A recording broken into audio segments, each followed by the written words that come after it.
Tirunelveli special உளுந்தம்பருப்பு சாதம் இன்றைக்கி செய்து பார்க்கலாம்.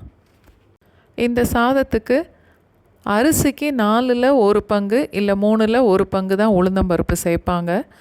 நான் உளுந்தம்பருப்பு உடம்புக்கு ரொம்ப நல்லதுங்கிறதுனால ஒரே அளவு தான் சேர்ப்பேன். 100 ml அளவுக்கு புழுங்கல் அரிசி, அதே அளவுக்கு தோலோடு உள்ள உளுந்தம்பருப்பு,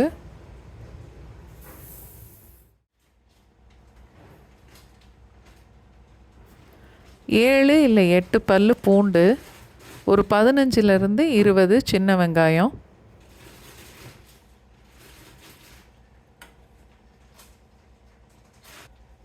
சாதத்துக்கு தேவையான அளவுக்கு உப்பு,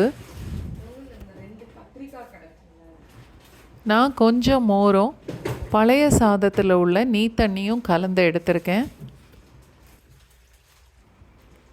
அதில் 1 பங்கு அரிசிக்கு 4 பங்கு தண்ணிங்கிற அளவில் 4 கப் அளவுக்கு இந்த மோரும் நீ தண்ணியும் கலந்தது சேர்த்துருக்கேன்.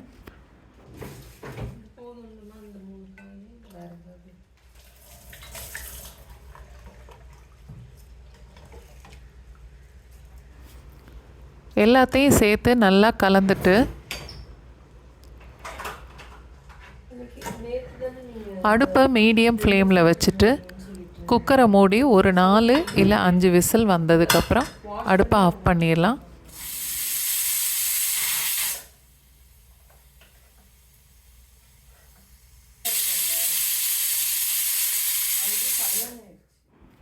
இந்த சாதம் தாளிக்கிறதுக்கு 1 டீஸ்பூன் மிளகு, 1 டீஸ்பூன் சீரகம் எடுத்திருக்கேன். இது ரெண்டையும் மிக்சியில் போட்டு 1-2 பொடிச்சு எடுத்துட்டு நல்லா ஒரு 2 கொத்து கருவேப்பிலையும் எடுத்துக்கணும். இப்போது சாதம் நல்லா வெந்துருச்சு. அந்த வெங்காயம் பூண்டு எல்லாத்தையும் கொஞ்சம் சாதத்தோடு சேர்த்து மசிச்சு விட்டுட்டு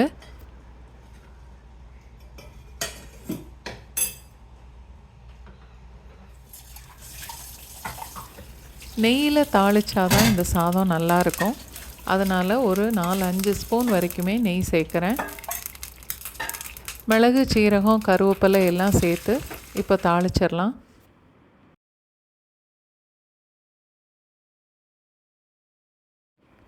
இந்த மிளகும் சீரகமும் நல்லா பொரிஞ்சு வந்ததுக்கப்புறம்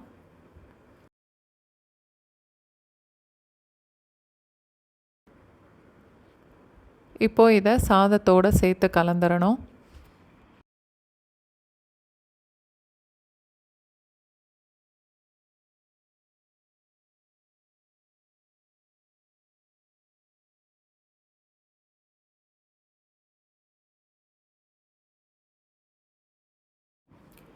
மோரும் நீ தண்ணியும் ஊற்றி தான் இந்த சாதம் செய்யணும்னு கட்டாயம் இல்லை, தண்ணி ஊற்றி கூட செய்யலாம். கடைசியில் ஒரு 1/2 கப் அளவுக்கு தேங்காய் பூவும் சேர்த்துக்கலாம். இந்த சாதத்தோடு சேர்த்து சாப்பிட்றதுக்கு ஏதாவது ஒரு புளிக்குழம்பு இல்லை கத்திரிக்காய் சட்னி, தக்காளி சட்னி இது எல்லாமே நல்லாயிருக்கும்.